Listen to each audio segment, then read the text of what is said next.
Looking for a car dealer that actually feels like your hometown? Welcome to City Chevrolet of Grayslake, where the vibe is friendly, the pressure is off, and you'll always be treated like family. Meet Anthony Scala. He's just not the owner. He's a guy that grew up in the car business, worked his way from porter to owner. Anthony believes in people first. That's why City Chevy sponsors your kids' teams, your town events. And matter of fact, this show, they give back every chance they get. Anthony thinks that the experience of buying a car should be fun. No pressure, just honest people who care. Whether you need a new Chevy, a quality used car, or just service you can trust, City Chevy is here for you. Come visit City Chevrolet of Grayslake right off of 120. And thank you for sponsoring our town, our stories, our voice. Let's get after it, Grayslake. Grayslake Rehabilitation Center is a community-based private practice physical therapy provider. Do you know they have 13 clinical providers with various levels of specialties, including orthopedics, sports, neurology, vestibular, geriatrics, pelvic floor, and aquatic? What? Did I just say they have a pool? Well, they do, and it's the largest indoor warm water pool in Lake County, featuring 2 underwater treadmills and swim currents. And recently added clinical treatment specialties, in layman's terms, shockwave. They have both radial and focus units that are the newest tool in regenerative medicine, available to everyone. They pride themselves on the most current and up-to-date specialized care to keep you moving. If you're looking for physical therapy, make sure to see our friends at Grayslake Rehabilitation. 1 minute, your world is normal. The next, it's gone. A flood, a fire, a crime scene. Your home shattered. Your business shut down. Your life on pause. But in the darkest hour, when chaos knocks at your door, that's when Serve Pro of Northwest Lake County shows up. Not just a company, not just a cleanup crew, but neighbors, parents, coaches, locals who care. Drake and his team aren't just restoring properties.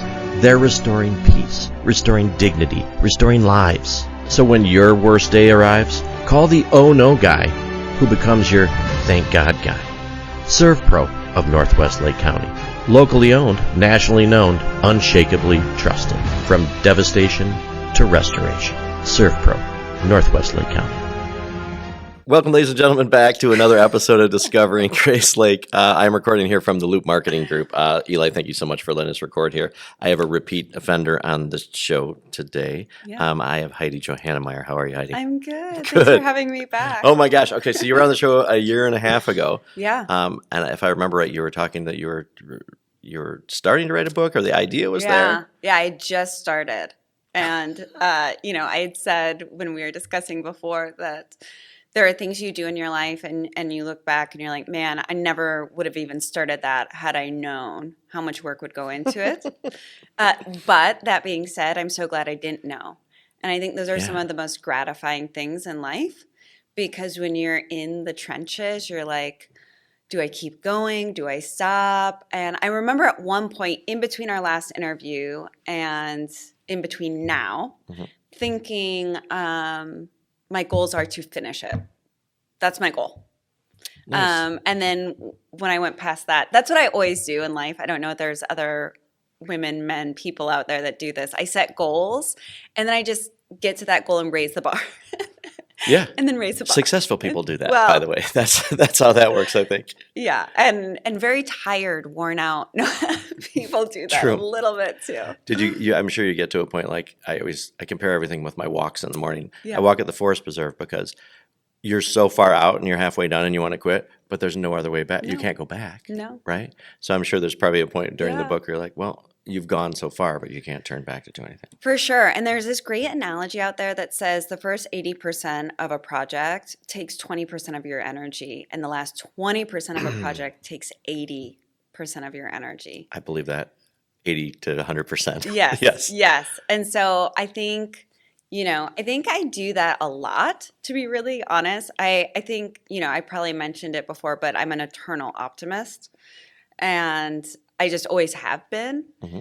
And so I see something, I think, why not me? I grew up on a farm with no connections to the industry and 1,700 people, Nashua, Iowa. Shout out to Nashua. And, still crazy. And I remember when I was young telling people that I wanted to act and them laughing in my face, like, why would you think, and it's not that I think I'm better. I think everyone should dream big. I really do. I'm like, you are a creation. You're literally, whether you want to say spiritually or metaphysically, this amazing creation that woke up this morning. Why we limit ourselves, I'm not sure. But I will say, when you set these big goals of writing a book, the last 20% was the hardest, for sure. And first of all, title of the book. Oh, yes. Yes. Here we go. Yeah. Oh, there we are. Oh, we're on video. So, hey, if you guys are listening on somewhere, you can jump over to YouTube right now and watch us on YouTube, just so you know. Okay. So it's a mother's mission. It's a mother's mission. All right. And this is a not for resale sample book. I see that. But it comes out on Mother's Day. Right. And I think we're launching this. So anybody that's listening, this was being recorded the week of Mother's Day of 2025. So my suggestion is that while you're listening or watching this, you just type in a mother's mission on Amazon, Barnes & Noble, and then you just go ahead and click buy. Okay, why are we at the Loop Marketing when you just have all of this down? This is good. I love it. Okay, so it is available. So Barnes & Noble. At this point, it will be available at Barnes & Noble, Amazon, and then eventually it will be at Target. It will be in our libraries. That was a big deal to me. Yeah. It will be in our schools, is my hope. I will be donating copies to Grayslake Library. My grandmother was a librarian, and we have a free public library in Grayslake. And I just love libraries. For me, I think that was one of the reasons I got into acting, was putting myself into a story. And I think it's almost like time travel. Yeah. You can be anywhere in the world if you open a book. Isn't that reading Rainbow? but very true. Very true. No, it really is like that. But I love books and I love libraries. I think they're one of the most beautiful parts of a community. And so we have a great library here. We have an amazing library. Yeah. And shout out to the Grayslake Area Public Library. If you have not heard their podcast, go listen, because they have a lot more than books. Yeah, they're amazing. I mean, my son wants to do these 3D model printings or 4D.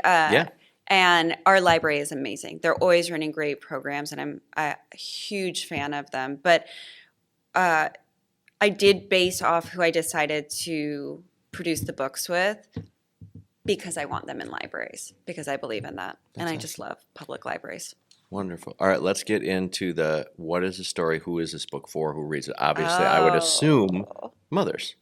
It is, for sure. I also think it's for kids, though, too, and sons. The book is dedicated to my sons because, to be honest, this is my love letter to my sons. And when I got to the place where I was like, what are my goals now? It's to finish it. It was to finish it for them. I wanted something that they could always go back to. I'm going to get emotional now. Yeah. You've immortalized your love letter to your kids. I have. And I want them to know that out of everything I've done in my life, nothing has been as important to me as being their mother, or will ever surpass being their mother. I've got to be on red carpets, I've got to be on TV and films, on big screens, and none of it compares to being with my sons. We're taking a quick break just to say hello, because everybody knows Nano, and Nano knows real estate. And actually, I believe that's the name of her Instagram page. So if you're looking to buy a home, sell a home, or know somebody in the market for a home, contact Nano from Baird & Warner. She's a Grayslake girl helping out Grayslake people. So this is kind of my love letter to them, and also an ode to motherhood and the untangible but unescapable fact that the strength of a mother, you hear about these car accidents where a mother lifts a car because their child is underneath of it. I have no trouble imagining that is 100% true. This book is about 6 women who are mothers. They have nothing in common culturally, economically, religiously, politically. I mean, they could not be more different. But what they have in common is that their sons were on a Black Op mission, and they were presumed dead. They find out fairly soon into the story, so no spoilers, that they are alive, but they're being held hostage Oh, my because it was a goodness. black op mission. The government can't go back in, won't go back in. And through one of the mother's government contacts, they decide that they will go and try to rescue their sons. Wow. And I have a very, very, very close friend who I love dearly and has been a huge role model in my life, Kimberly Mudd, who her son proudly serves for, the U.S. military.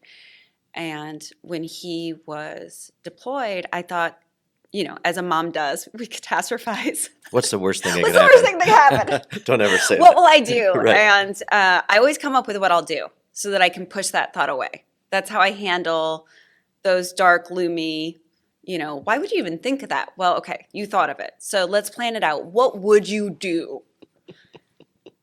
And I would go. I would not be able to know that my child, son, daughter, child, were trapped somewhere and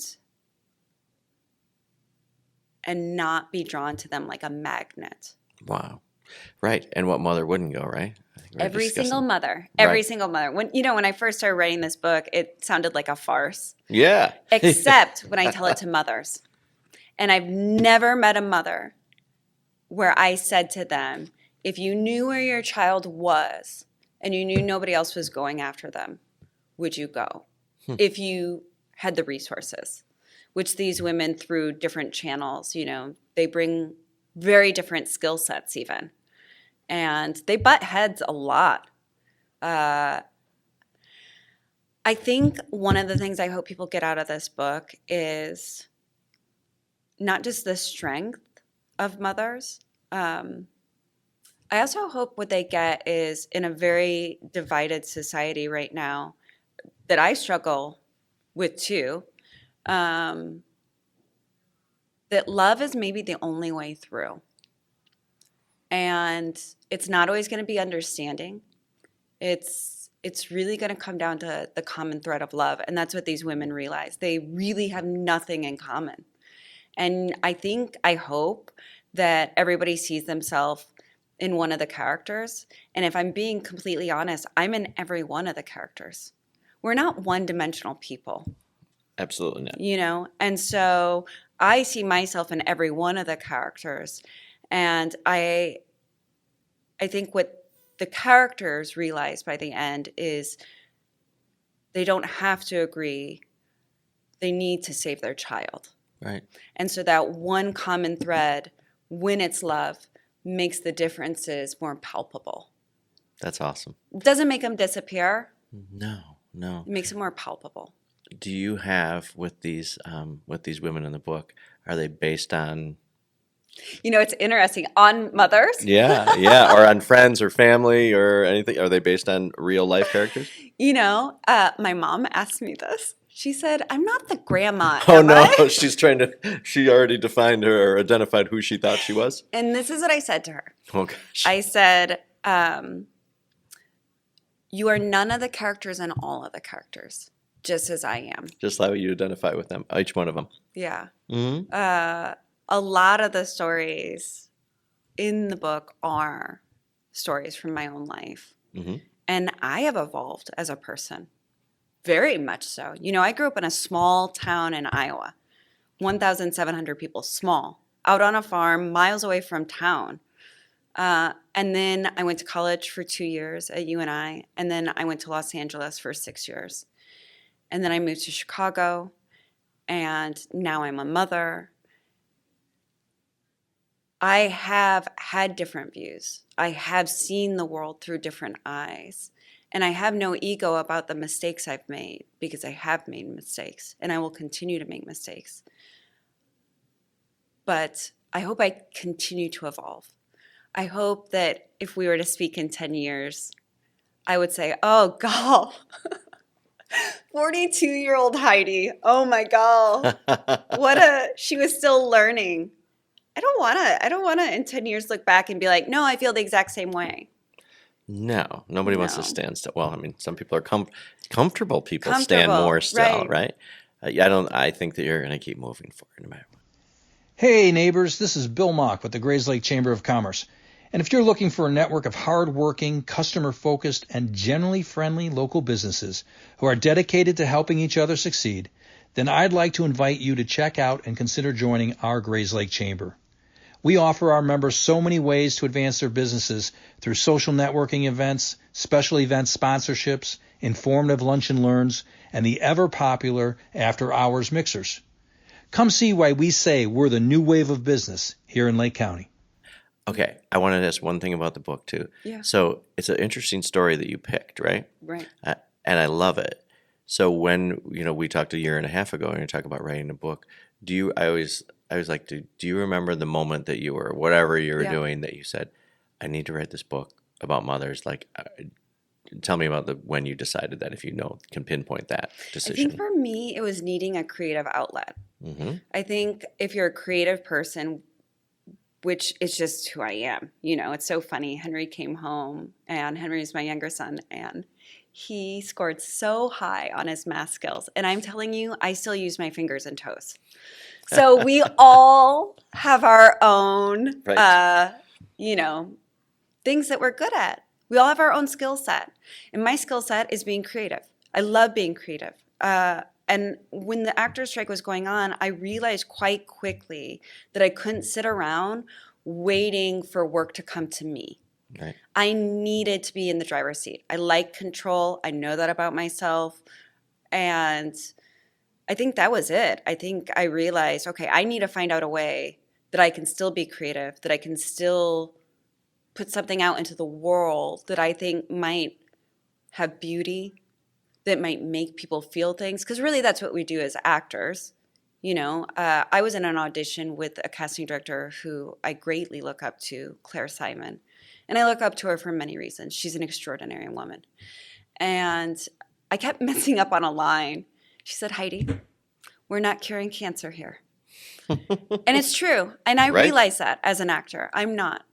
There are jobs, where people run into horrible situations and pull people out. What I do as an actor is I allow people to feel things that maybe they wouldn't have felt. Yes. Whether it be joy, laughter, connecting with a part of themselves that they didn't realize needed to be felt. Mm-hmm. And so when I didn't have that opportunity, because I am very union proud, and I was standing with all of our unions, I still needed a creative outlet. I couldn't act. At the time, I wasn't coaching actors like I am now at Vagabond. And so I thought, why not write a book? Which sounds crazy now, by the way. Sounds crazy to me. We have a book in front of you, so right now it's probably like, oh, yeah, it's reality. But making that decision that you're going to write a book is a big deal. Yeah. I think something that I tell my sons often, and I tell them this a lot, and I did not come up with it on my own, is you don't have to be great to start, but you have to start to be great. Yep. And that's in every area of our life. Absolutely. I've been acting since a child, and I've been doing professional acting since I was 19. I know that. But writing, there were days where I just felt like, why in the world do you think that you can do this? The same with, I just got certified in teaching yoga. And it's interesting. Everything I do, I'm finding has to do with exchanging energy with people. Mm-hmm. And same way, I was under these amazing instructors, Sally Gill, who owns Yoga Effect, and then Julia at TBY Yoga in Libertyville and Vernon Hills. And it was almost frustrating at times because they're so good at what they do. You know what I mean? They're just so good at what they do. Right. And they're also the most humble teachers in the world. But I had to remind myself that nobody starts out at that level. Nobody. No. So then you have to ask yourself, and we were discussing this earlier, how am I speaking to myself? What voice do I use with myself? Do I use the same voice that I wake my child up with at 6 a.m? Wow, that would be really nice if you treated yourself that way. Well, it Do depends how you wake up your kid, but right, mine's very gentle and nice and comforting. Let's say, is it the 6 o'clock wake up, or is it the 8 o'clock get your ass out of bed? I prefer the nice, gentle wake up, right? Yeah. Do you speak to yourself like you would your best friend having a bad day? True. I think that is really crucial. That's actually something I try to teach my actors as well is, I want every actor who studies with me to grow with their craft, to sharpen their tools. But I also want them to grow as a human. Sure. Right. Because those tools, everything we do, like carries over, right? Everything. Yeah. Let's segue and talk about Vagabond. Yeah. Because I think when we talked last time, you were considering that, or we had a Yeah. discussion offline or something about about that. So how does Vagabond, how do you fit in with that, and what are you doing? Yeah. Well, I knew Vagabond because of the owner, Michael McCracken, and his wife, Becca McCracken. Becca is this phenomenal casting director. She loves Chicago actors. And then Michael equally loves actors. I have to say, business-wise, without a doubt, Michael chooses what's best for actors in Chicago over the bottom line every time. And now I get to see that because I'm teaching there and doing other things, there as well. But he just loves Chicago actors. So it was an easy choice.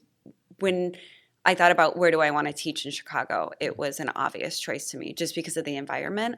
And at this point in my life, I have to tell you, I really like kind people. I do. It's my language, right? I really like kind people. Yes. And I try to have grace for people who are struggling because I think, another thing I say to my kids all the time is happy people don't hurt people. So when people hurt you, if you can pause and ask, I wonder what they're going through today. Sure. And that's not easy.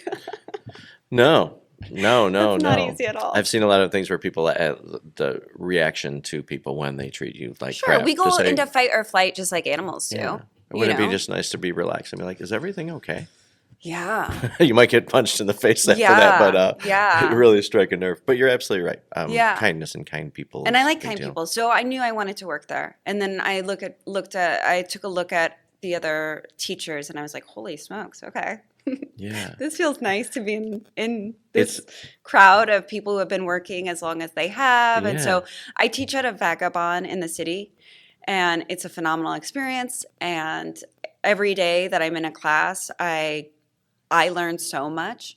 Mm-hmm. I think if you go into teaching with the aspect that you are forever a student, I feel blessed to look at it that way.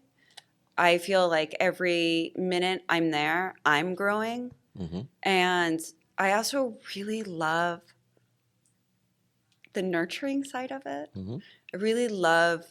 almost a mothering side, I might say. I do. I really like...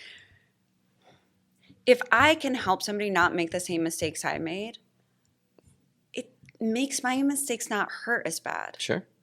Because then there was a reason maybe for it.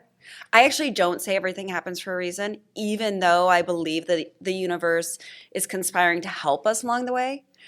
But, to each their own. Sure. But I do think we can take something and find something beneficial from it. Sometimes. Not always. No. But, I moved to LA when I was 19 years old. So you better believe I made some dumb mistakes. Yeah. I have to tell you that I watched some of your videos. What do you call them? Your student spotlights? Oh, yes. Okay. So the thing that was glaring to me now speaking with you about it, brings it really to life that I don't know in a couple of them who was prouder. The student, or you could see you standing there and you were so proud of them. I'm so proud of them. And as a teacher, that must really feel good for them to have you by their side to say, hey, she's got my back. She's cheering me on. I got a call this weekend from one of my students, and I was their second call that they made, and they'd been put on hold for a really huge film in Chicago. Awesome. And I coached them on it.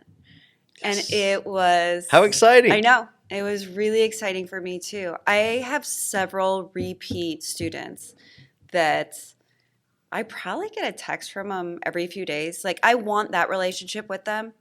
And it fills my cup. Yeah. It really does. It's true. When we help others, we get a lot back from it. Oh, yes. And also, to be really honest, I had some pretty horrible teachers in LA. Pretty egotistical, unprofessional pre-Me Too movement teachers. And that's one thing I can say without a doubt. If a student's with me, I know they're not with somebody degrading them, putting them down, or using them to lift their own ego. Absolutely. That's not happening in my classroom. Right. That's not happening in my household. When we have play dates, I always tell every kid, because I'm very anti-bullying. I tell every kid that enters my house, we are kind in this house. We do not, treat one another with words or harsh hands. And why I'm telling you that up front is it will never be allowed to happen to you either when you are in my house. Love it. Yeah. Love it. And we had a little small talk about bullying before. We did. We did. But having, once again, I know you say things don't happen for a reason, but I like to think that we can make them Absolutely. the reason that we're a better person, Yeah. right? So take from us getting bullied to telling your kids not Yeah. to, or teaching their friends not to, or anything like that. I remember Gary had something happen at school, and I had mentioned previously, but it's worth bringing up again. I had a tough time in school growing up. In a tiny, small school too, right? Yeah. Yeah. It was tough. My mom was the superintendent. She was the third woman in Iowa to ever be a superintendent. And even though it's a great small town, not everybody was ready for that. I bet not. Yeah. Maybe that was it. Maybe, what I'll tell you is bullying actually doesn't choose somebody because they have a real reason to choose them. Mm-hmm. Right. They just latch on usually to people who are very kind, mm-hmm. people who are looking for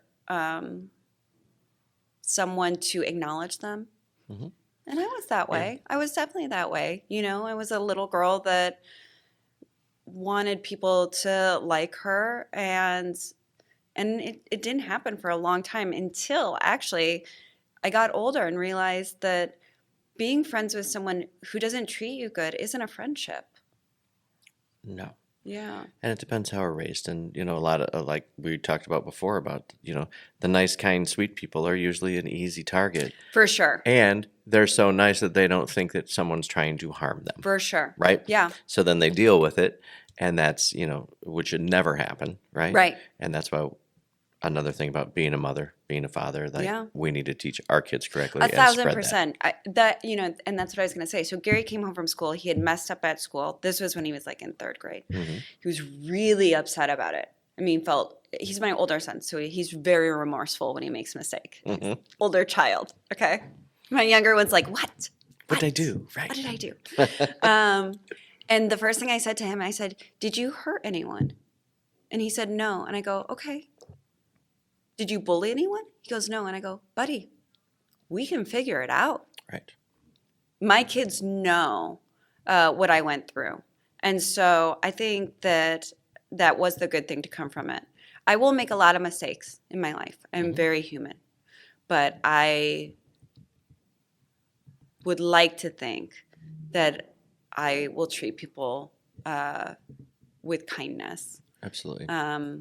And there's a difference between standing up for people, because don't get me wrong, I do believe in advocating for those who need someone to advocate for them. I feel passionately about that. But bullying's picking on someone because you don't feel good about yourself. That is where it comes down to. Right. And everybody needs a little love in that situation. Yes. So well, and I want to mention this, and then I want to talk about a couple other things with the acting. Is that coaching baseball for coaching little guy baseball, and I did it for my 20-year-old. So I look back at that, and then now to some of the kids that are the bullies and the biggest jerks, who I honestly, like, full transparency, I was like, I don't want to coach him. Yeah, the kid's a little jerk, right, and whatever. And then I see his dad pick him up. Yeah. And how mean his dad is to him. Yeah. And those children turn into my favorite ones to coach. 1,000%. Because they just didn't wake up one day and want to be a bully. They learn it from somewhere, right? Absolutely. And that's what they need, somebody to take under their wing and be a positive role model, them, or a positive influence to say, this is going to happen, this is not. Yeah. Right? I agree 1,000%. It's hard. I think one of the cool things about the book is, you have these amazing soldiers, but they were all raised by amazing mothers. Right. You know, like the unsung heroes. You know, a mother. I grew up with a very strong mother. And not to downplay what a father does, I'm a total daddy's girl. I remember that about you. I'm a daddy's girl. And he was a farmer. So I never went to a sitter. If I did go to a sitter, you better believe I cried from drop off to pick up. Because I wanted to be with my daddy in the truck eating Snickers bars driving around. Because that's what we did. That's called life. Yeah, that's a happy life. That's right? a happy life. Right. I went everywhere with my dad. That's cute. And I was always cognizant of that. Even when I was in LA working 3 jobs to get by, it wasn't that my parents were funding my dream, but you better believe if I needed them, I knew I had that. Not everybody has that. Absolutely. I was raised the same way. My and mother. so maybe that's where some of these characters came from too. Yeah. Was from both my parents, knowing if I ever needed them, I could count on them. You know, there's this saying, and again, I didn't come up with this, but having a child is like having, and I'm paraphrasing, having a child is like having your heart walking outside of your body. That's powerful. Yeah. Right. And I do feel that that's true. I do. I feel that that's 100% true. When your child doesn't feel good, there's this bond, this tie. You know what I mean? It's like the invisible umbilical cord was never actually cut. And this tether. And I don't care how old they get. I will always be obsessed with my children. Mm-hmm. And everything I do is kind of to make them proud. It's often said that those who fail to plan are planning to fail. Joe Velez and his team at JPV Financial create unique financial plans that address some of the most difficult challenges that people might face as they get older. No matter what stage of life you're in, having a proactive financial plan can help navigate some of the difficult decisions you'll face, helping you live your life by design, not default. Securities and investment advisory service offered through Osaic Wealth Inc. Member FINRA SIPC. You were great too because I had a great relationship with my mother. She was my hero, she, everything, and God rest her soul. Like at 40 years old, she was as much a mother to me and had the same connection, whether I was sick or whether I was going through some, you know, comparatively speaking. Yeah. But that bond of mother-son like doesn't go away, and it's such a cool thing. Right? Such a cool thing. It's and I great. have very different relationships with both my sons. Mm-hmm. My older son, we talk. Well, both of them, they love doing deep questions. So Really? last night, That's they awesome. love it. We love doing those cards, you know. So like, Give me what an are you most example. scared of? What do you wish someone knew about you that they don't know about you? That was one that I asked Henry last night. Wow. Yeah. Okay. We love questions like that. It's great. Yeah. So cool. Yeah. It was really cute what Henry said. Henry said, I wish my friends knew that what I do to make them laugh gets me in more trouble than they realize. He's extremely self-aware. I love that. And that's my younger one. And then my older Watch out. one, I know, is an old soul. And he's always been an old soul.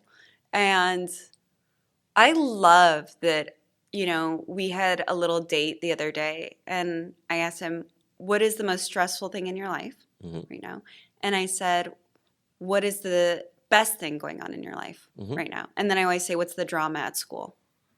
Give me details. Right. I need to know the drama. Well, yeah, and you know what? It's nice because then they can open up to you, and you want to know Yeah. is a big thing, and they can communicate with you. Yeah. I think it's going to be extremely interesting as people read this because this launches Mother's Day, which at the time, well, now it'll be like It'll be out. it'll be really fun to get feedback to see like women and which Yeah. character they identify with. I think it'll be cool. My hope is Uh-huh. is that when they go into the book, they're like, oh, I'm totally this character. Yeah, right. Okay. And then by the end, they go, I'm that. but, and they can still be the character, but I kind of get this character that I thought I hated at the beginning. I can see the humanity. You know, when we play villains on TV shows, which I have played, and I kind of love it. You have to still love your character. You have to be able to explain everything that you're doing, and you have to believe in it. Right. And the hope is the greatest villains, we kind of like a little bit. You root for them a little bit? A little bit. Right. A true villain right in there. Yeah, absolutely. So I hope that we see past, the one-dimensional page into the actual people. Mm-hmm. And I think, personally, a lot of divide is not knowing. I think we have a lot more love to give than we even know. We just we haven't been close enough in proximity with maybe people that are different than us. But I refuse to believe that we're a hateful being. Right. I don't believe that. I really don't, No. I want to know, because of all of your experience as an actor, so you've got to play all of these different roles. The one I really enjoyed, by the way, Somebody Somewhere. Oh, thank you. Yes, it was really good. And what a great show. Such a great show. Oh. We won 2 Peabodys for that show. And then awesome. They got canceled, which is just so sad. It was a really good, heartwarming, great show and a lot of things. And I highly recommend it. I'm predominantly in season 1, but watch all the seasons. Yes. They're 20 minutes, so you can sit down. Jeff Hiller is one of the kindest people I've ever worked with. Bridget Everett is so phenomenal. Everybody is just so kind. And the writing, Hannah and Paul, my dream, just putting it out there, is for this to become a movie. Awesome. Or a limited series. And I would love for Hannah and Paul to take a stab at the screenplay, because the humanity that they bring to characters and the realness and the depth, that is them. Wow. I like that you're putting it out in the universe. Yeah. That's for sure. So question being, for playing this and playing a villain and doing all these things, you probably approach writing in the characters a different way from being actor first, then writer, right? Sure. My first draft sounded like a screenplay. A very bad screenplay. Okay. Pretty awful. Did you say that, or did your editor say that? Yeah, people that read it were like, this kind of feels like a screenplay. But and I was but that's what I read constantly. I'm constantly reading screenplays. I'm constantly reading scripts. And this is a very interesting question for you. All right. Okay. So I don't know if it's because I'm an actor, or I don't know if it's because it's my personality. But when you read a book, do you see yourself as the lead? Always. Always! Always! Do you know how many people I've asked that they're like, what do you mean? And I'm like, when you read it, do you so I see it in a movie, just so you know. I see it play out in my mind, and I am always the lead. Yeah, I'm Batman. Yeah. Just so everybody knows. So everybody knows. That's funny, though. Yeah. So people say no to that? That seems very natural I would to me. say more people say no than yes. They're like, what do you mean? No, I see it too, in a movie, in my imagination. So they see it like they're from a screen. They're watching it. But they're not in it. No, I see it in it, for sure. So when I was writing this, every chapter, I'll be completely honest, every chapter is a different point of view. Because that's how I like reading books. Yeah. I like when it changes point of view, and then it rotates around. Okay. Every chapter I wrote from first person. So it's me playing that character, or being that character, or putting myself into that character and writing as I would an actor if I were playing the role. Most people have no idea what to do with their aging loved one who needs help. Well, there is a solution. A company that provides care and assistance to make your loved one feel right at home. At Right at Home, their mission statement is to improve the quality of life for those they serve.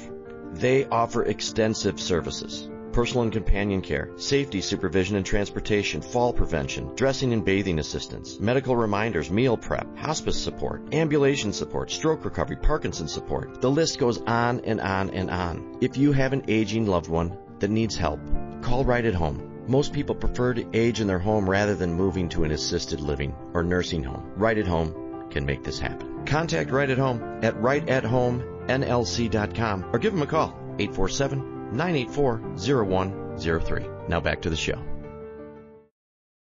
It's great. So I'm glad that I asked that question because I think it was just a weird way to not weird, but a very interesting way to do things. Yeah. I'm jumping back to teaching acting. Yeah. Any chance that you'll ever do that locally other than Grayslake? Chicago? Yeah, Yes. in Grayslake. So I am planning on doing it starting in June. Oh, soon. Right on Center Street. Okay. At Sienna. Sienna. Yeah. Sienna. It's Love so those girls. Cute. It's so cute. And we're also Beautiful doing a space. book launch, little party there. Okay. Actually, let me look up the date. Yes. So we are going to do a book launch party, live music at Sienna on May 30th. Okay. 6 p.m. to 7 p.m. I'm going to read from the book. I'm going to sign books. And you can buy books there. They have my Awesome. books. Oh, really? Yes. Okay, so you so can that's buy the them thing. there. Okay. And then during the Art and Wine Walk on June 7th, All right. I'm going to have a book signing, book reading at This Old Book. So cool. Yes. Okay, so Yes. you and your love of libraries must love I know. this old book. I right? love This Old Book. And P.S., I'm just going to throw something out there. I don't know if listeners knew this, but if you buy a book or you bring in a used book, they will buy it back. So if you buy a book at This Old Book, okay, you read it and you're like, oh, this was great, but I don't need to keep it in my library. They'll buy it back for an amount. That's awesome. Did you know that? I did not It's know that. amazing. No, And it's great. then we're going to do a pretty big event, first day of summer Okay. in Lockport. It's going to be at the Roxy Theater. There are 200 tickets. So cool. So exciting. And it's going to be kind of a big to-do at 6 to 8 p.m. So Roxy Theater, Lockport, 200 seats. That's a really cool place. It's a really cool place. Yeah. Yeah, and Lockport is really, that's where we shot somebody somewhere. So they're really, I did not know that. I know, they're really being amazing and setting up this huge event. Wow. It's going to be really fun, and we'll have books there. I'll do a book reading. It'll be kind of like a red carpet fun event for anyone who wants to come. Tickets are free. Really? Yes, tickets are fun. free, 200 seats. And the date of that again is? Yes, so that is going to be on June 20th, All the right. first day of summer. And I will post links and everything like that on my Awesome. Instagram. And feel free to share them with me. I'll I will. repost them for you to make sure that we got it. Yeah. So Grayslake needs to know. So local things that are happening. So Yes. May 30th at Sienna. Yes. June the 7th at Yes. This Old Book. Yep. And then in Lockport, 6 to 8 on the Yeah. 20th, the first Yeah. day of summer. Yeah. Really cool. Yeah. Okay, so these books, I love that Sienna's going to have them for sale. Yeah. So if I want to buy this book locally, obviously they'll be If at you want This to Old buy Book. it locally, you can go to Sienna or you can go to This Old Book. Nice. Right across the street from each other. Right That's across great. the street from one another. Sienna's doing pre-sales. Oh, okay. This Old Book will have them very soon. Mm-hmm. And then Sienna is where we're looking at doing acting classes for kids. And it's going to be, I actually wrote down the dates of that. We're going to start right after school is out, so get excited, parents. We're going to do Mondays 1 to 3 Okay. for ages 11 to 15. And then we'll do Thursdays 9 to 11, ages 11 to 15. 11 to 15. Yeah, we're Okay. open to Right. doing other ages. I'm looking for an age. It is drop off. So I'm looking at an age where kids can really get a lot out of it. Right. I absolutely love that Yeah. you're going to do that too. Okay, so what can someone expect with that? Yeah. So it's going to be a acting class. So the difference between an acting class or an on-camera class is we're going to cover not just TV and film, but we'll go into commercials. We'll go into what's a slate? How do you enter an audition room for even theater? You know, the audition doesn't start when you're standing in the room. It starts outside of the room. Mm-hmm. We're going to go over Meisner. We're going to go over listening. So to be honest, even if your kid doesn't want to be an actor, which I would never push, it's actually really good social skills. is to be able to look somebody in the eye and be like, oh, they're listening to me right now. Oh, they're surprised. Like that's Meisner. Right. So Meisner is, listening to somebody and kind of reading their body cues. And we use that so much on acting, especially when I've been on set. And, when I worked on Detroit 187, I got to work with a huge actor. And what was so great was Tommy Flanagan from Sons of Anarchy, Braveheart. I couldn't believe how nervous he was the day before shooting. And he told me this, which I just love when people are vulnerable. Absolutely. And I thought, God, he's this big actor. The truth of the matter is we get nervous in life. The great thing about acting classes is you learn to process those chemicals, those emotions. So it's not just for acting. It's what do you do when your heart is racing and it's hard to breathe and you still want to be able to put your best foot forward? And that's not just kids. That's actually adults too. Right. I have people come in class and we're so used to being on our devices that we have difficulty looking somebody else in the eyes and having a conversation. And so I think it's really beneficial. I think improv is helpful for people. So when you have a basic acting class, you're going to go over all the philosophies, to be honest. It's not as specified. So what I teach at Vagabond is on camera, and I teach higher levels. And that's for people who are already in the industry, who are already acting, who have done some acting work. I have been lucky enough to teach some of the kids' classes to sub in. It's been really interesting. It's a totally different approach, but I really enjoy it. Again, creating a safe space for kids is really important for me. At the end of the day, I can't guarantee that the most talented actor is going to book the next role they go in for. Sure. What I can guarantee is the preparation. What I can guarantee is where their confidence level is when they leave my room. Right. I think that's really beneficial. So the reason I didn't make it younger at this point is because it is drop off, and I think those ages are great. Yeah, I think it's so really too. good. And to be honest, it's good for the 15-year-olds to interact with the 11-year-olds. It is. There is something beneficial to teaching these tweens and these teens that they can help out and interact with a younger child. I see a real difference in kids. When I don't have family close by. So when I was raising my boys, I had several families in the community that had older kids that treated my children with so much love. And that was the Mudd families, Nancy, Luke, Danny, Kim, and then the Monahans, Johnny and Mary. Do you know that? Terrible. Oh, yeah, and Luke and Nancy are my good friends too. Yeah, it's terrible Luke that and Monahans moved. Nancy, helped me raise my children when I was traveling for work in LA and so forth in Chicago. And Nancy, listen, you better be listening right now. Yes, Nancy, Nancy, we love you so much. My children slept in their beds. I have pictures of all their boys and my boys napping on their couch. That sort of community, I don't want us to lose it. But what those older boys taught my younger boys was what it looks like to be the older boy and take care of someone. And I get this mentality of older kids don't want to play with younger kids. I get that. Nothing feels better for a kid than being good with responsibility that you've handed them. 100%.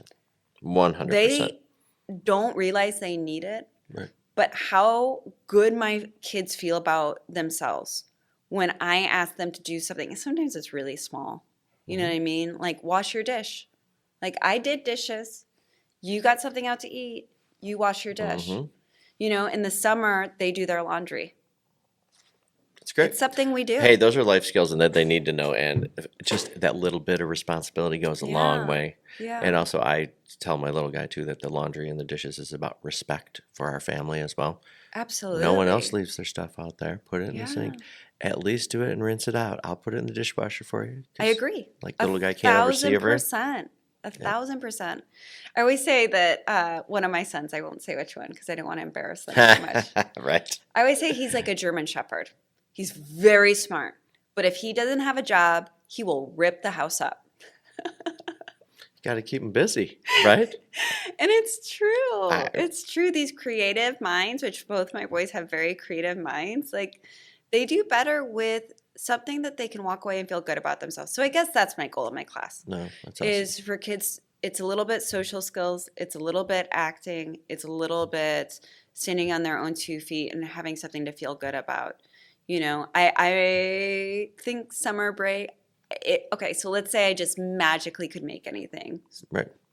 I think more breaks, shorter breaks. I know that my sons lose a lot of the education over the summer. And part of that is, could I be doing more? Absolutely. So let me place some of the responsibility on myself.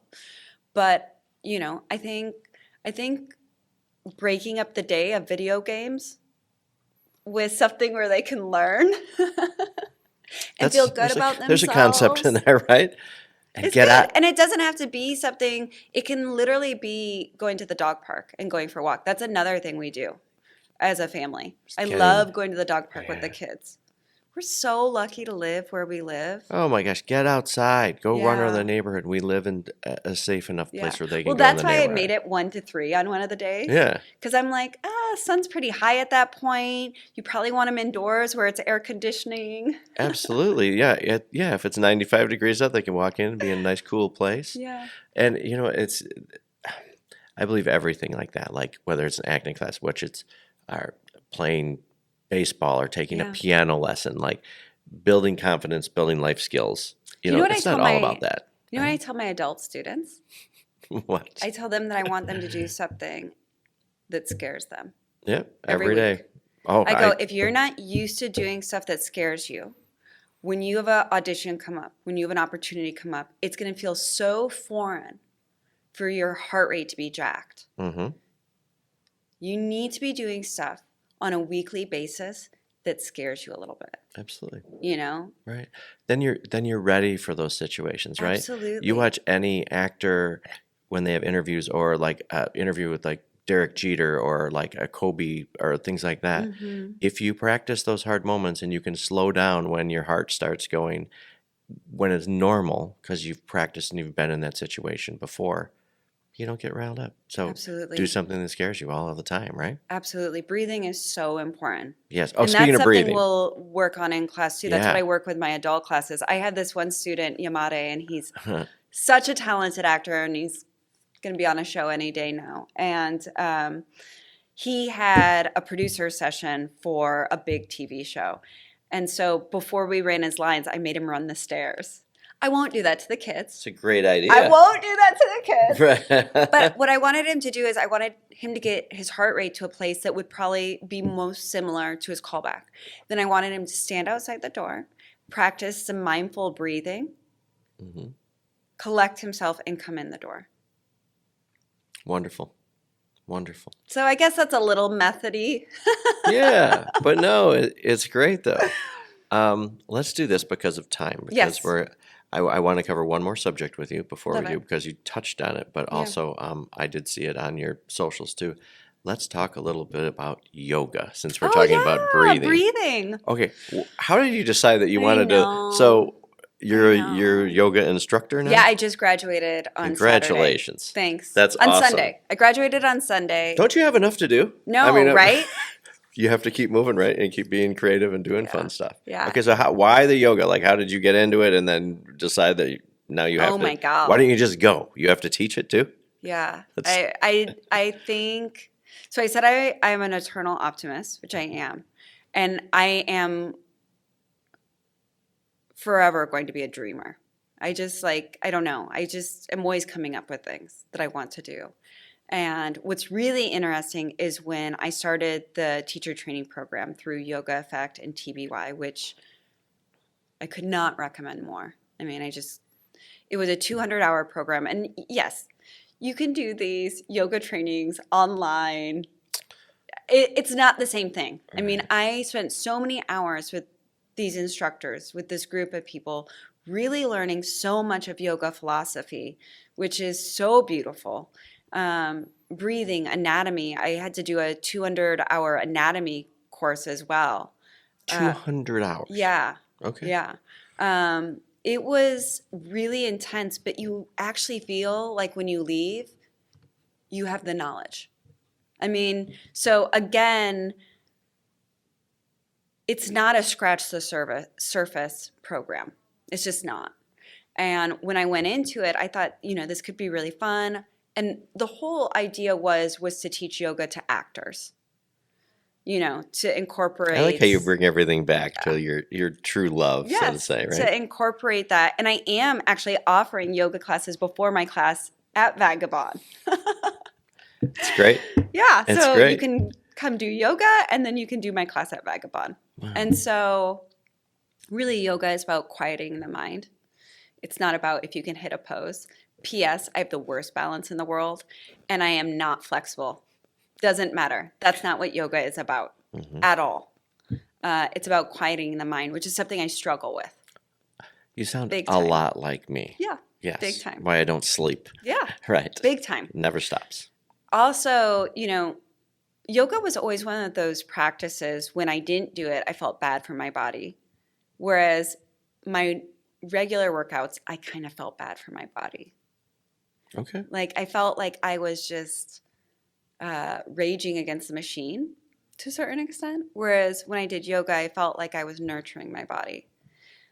When I started the teacher training program, I think my idea was one of two things: yoga for actors. But then still in my mind, I think I had like Taylor Swift playing in the background and like really fast, flow, maybe turn the heat up, like very energetic. And then when I started the program, when I started yoga philosophy, when I really got into the program, I realized all I really wanted to do was offer a space for people to nurture themselves and heal. It's wonderful. So that is my new goal, is to serve others by giving them a place to quiet their mind, to breathe, and to connect with themselves. And so now I really like the idea of Dharma, which is philosophy. I really like the idea of pranayama, which is breathing. I really like the idea of restorative flow, slowing down. And all of this is so opposite of who I am. Like I'm so go, go, go. It's very I'm so interesting. what can I do next? So I think there's a part of me that realizes what I need.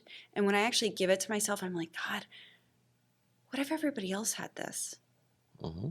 What if you could facilitate a place where other people could find this? Because in no way will I ever say that it's of my work. It's just facilitating a place where people can find that. Something that I learned through this program is that you're never not the student, and you're always there to serve. And I actually find a lot of joy in that. It's great. I love how your career has gone from, where there's being an actor and doing all these things. And it seems like a lot of the things you learn, I love to see, because we're talking about the book too, is coming full circle of your experiences and the things you've learned and the mistakes you've made and everything. Writing a book about a mother's mission, but at the same time you are helping and mentoring kids and teaching them that. And with yoga, actually teaching things that it seems like maybe stuff you wish you had learned sooner in life. 1,000%. So with your mothering nature, taking it all back and teaching people lessons, but also maybe teaching yourself as well. Yeah. What's interesting is, to me, getting to facilitate that for others, putting them in a womb-like state where they're safe. I was teaching the other day yoga, and I was talking about the child and the warrior, and that we're both. And this goes back to my book too. We are mothers, but we're warriors too. And, grace of God be with anyone who forgets that, because there's no one as tough as a mother. And it's the same, in yoga is, I find it's a place where I can quiet my mind. But I also, when I leave, I feel strong. I feel resilient. I have a lot on my plate. Mm-hmm. And that's pretty universal for most moms. Yeah. Or dads, especially, I want to be everything to my kids. And I want to be everything for me. That's something new that has evolved over the last couple of years. My kids have never asked me to be a martyr. Never. And so I'm trying to find the balance between being the warrior and the child. Because let's be really honest, we're all a bunch of little kids walking around in adult bodies. I am still This is the truth. That little girl that isn't as confident as I wish I should be. Mm-hmm. But she was always strong.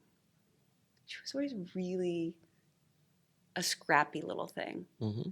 And I see the same things in me now. I'm so scrappy. Do you ever, with some of the really awesome things you've done with this, did you ever have imposter syndrome? Like, how am I on the show? Always. How did I write this book? Always. But now I've developed that the imposter syndrome is just part of who I am. It's part of my process. Right. So something that I had happen right before I started shooting on Somebody Somewhere is I was getting to work with Jay DePlace and Mark DePlace, who I'm huge fans of. Right. Huge fans of. And a close friend of mine, his sister it's kind of like sports psychology. So when you hear people get like huge sports people, it was on Ted Lasso, which, by the way, is the best. Is the best. Doing the right thing is never the wrong thing. It's never. Yes. And be curious. Absolutely. Be curious. Yes. So right before I got Somebody Somewhere, after I got it, but before I was shooting, I had huge imposter syndrome. And a lot of it had been done over Zoom. And but it's not just Somebody Somewhere. I do this every time. I go in for a job. I work really hard to prepare. So without a doubt, if the work's not there, you haven't earned it, in my opinion. Sure. I mean, I'm a farmer's daughter. So I work really hard. I go in for the audition, and I'm like, I should book this. I've worked my butt off. I can do it. I'm super uber confident. All right. I like your confidence. Thanks. Then I get the role, and I'm like, oh my God, I got it. Oh my God. And my biggest struggle is a lot of times I go in for these really emotional roles where I have to go to a certain place. And I think, can I ever recreate what I did in the audition? So one of my friends who's a sports psychologist, I was going to meet with her and really try to process this. Why am I having this imposter syndrome? And the day before I was supposed to Zoom with her, because she was in Ireland, day before I was supposed to Zoom with her, I had this epiphany. And the epiphany was, why are you limiting yourself? Like, you keep asking yourself, what if I can't recreate this? You don't even know it's possible. Mm-hmm. You just haven't done it yet. Like, what if you do better Right. than you ever imagined? So that's the new way I handle it. The new way I handle it is you are going to have it. Mm-hmm. You are going to question yourself. And then you're going to do the work. Right. Kind of like the self-talk you were talking about, right? Yeah. And that's the talk you need to have rather than, can I do this? Yeah. It's like, how much more can you elevate things, right? When I did 100 Days to Live, the film, I knew that for about a month, I was going to have to be an emotional wreck for that film. Right. And the director asked me point blank, he said, can you emotionally do this? Because it's a lot. So I'm sitting across from him. He is in the Hancock building. I'm like looking out at the view. And he says, can you do this? And I said, absolutely. And in my mind, I go, I don't know. Right. But I said, absolutely. You should listen, as long as you listen to yourself, right? And then I did the work. And I set myself up to succeed. Mm-hmm. And then comes in a little bit of the metaphysical, a little bit of the spiritual, a little bit of the universe. You know, for me, my God, guiding me through the moments. Do the work. There's this not philosophy. There's this saying, suit up, show up, shut up. Meaning control what you can control. Right. Let go of what you can't control. Mm-hmm. But you never let go of what you can't control until you can control what you control. Right. You know, I think it was Robert Downey Jr. said, I know he said it and I know Tom Hanks said it. And they said, know your lines. Show up on time, which means early. Know your lines and have an idea. That was Tom Hanks. But that's not just for acting. That's for life. Right. You know, I'm a solution person. Mm-hmm. I say to the boys all the time, I'm hearing a lot of problems and not enough solutions. Right. I will walk through any problem with anyone, gladly holding their hand. But let's walk towards a solution. Mm-hmm. I love it. What you're saying, too, reminds me of the thing that hopeful sayings like, what if it all works out? Wouldn't it be amazing if we our actually older thought that self way could whisper in our younger ear, it's all going to work out. Yeah. And it's going to be what it's going to be, right? You can only work so hard and be as positive as you can. Yeah. And things are going to fall in place like they're supposed to. There's so many things about my life right now that if someone would have told me just those details, I'd be like, oh my God. Right? But there are other things in my life, and the two go hand in hand. And they're beautiful. Mm-hmm. Yeah, it's great. You know, they're wonderful. Right. Adversity and growth can look very similar. Very well said. You know, and something I tell my students all the time is, you know, it's through the work. It's through the workout that makes us stronger. Mm-hmm. And what you're going through, the work, you never lose those hours. Everything I've went through, it has made me who I am. Mm-hmm. And it's made me a little bit more tender. It's made me a little bit more understanding. It's corrected my ego mm-hmm. where it needed to be corrected. You know, being a mother, I always knew I wanted to be a mother. I never knew that it would be the most important thing I did. And I'm really glad that it is. What a way to wrap up this show. I really appreciate your time. Grayslake, Heidi said something very important to me that before we decided to record, and I thought it was very sweet that you said that you wanted to come on here and talk because it's important for you to be in your community, your people, and bring this to them. And it's really how sincere you were really means a lot and shows you how much you love this town. I do. And how much you respect the people around here. So it's very cool. I really do. You know, it's funny because I am doing other events, but without question, I knew there had to be my opening events in Grayslake.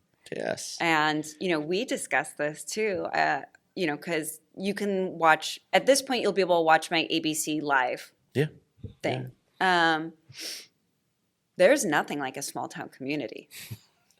You give me the Chicago news or national news of people who don't know me, don't know my kids, versus Grayslake community.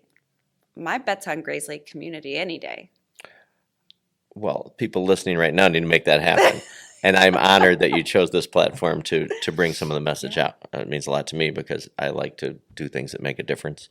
And you do, and I love seeing that. And I love seeing you. all your posts. And I just think it's so cool for our community. So from being a member of our community, getting an opportunity to tell you, thank you for what you do. Thank you. I appreciate that. Because it's very cool. And it just is like, it's enriching to our community. Thank you. Thank you. That means a lot to me. And this show was developed out of something you said. I need to do something creative. I need a creative outlet. And then one day you just decide to do something like write a book or be a yoga instructor or whatever you're going to do. Oh, my God. So, next time, who knows what it will be? Oh, my gosh. Yeah. Who knows? Yeah. Who knows? Maybe I'll write down a bet and I'll put it somewhere to see what happens. We should. We could have that be the thing. What will Heidi be doing in a year that will add to it? All right. Oh my God. I'll write it down. Let us know. All right. Well, thank you so much for your time. I appreciate it. Thank you. I love being here. Grayslake, thank you guys so much. No matter where you're at, whether you're on YouTube right now, whether you're on Spotify, whether you're on Apple, wherever you're at, do me a favor and hit the subscribe button, because that way every Tuesday you will be alerted of a new guest from Grayslake that'll be on. So it's so cool. And as we always end, and we've talked about this too, we never know what other people are going through, right? Whether it's your friends, your family, or a stranger on the street. So you don't know what they're going through. So get out there, do 1, 2 different random acts of kindness today. You can seriously change somebody's day, they can change somebody else's day. And that kindness spreads like wildfire. So absolutely, get out there and do that. Heidi, thank you so much. Grayslake, thank you guys for listening, and we'll see everybody next Tuesday.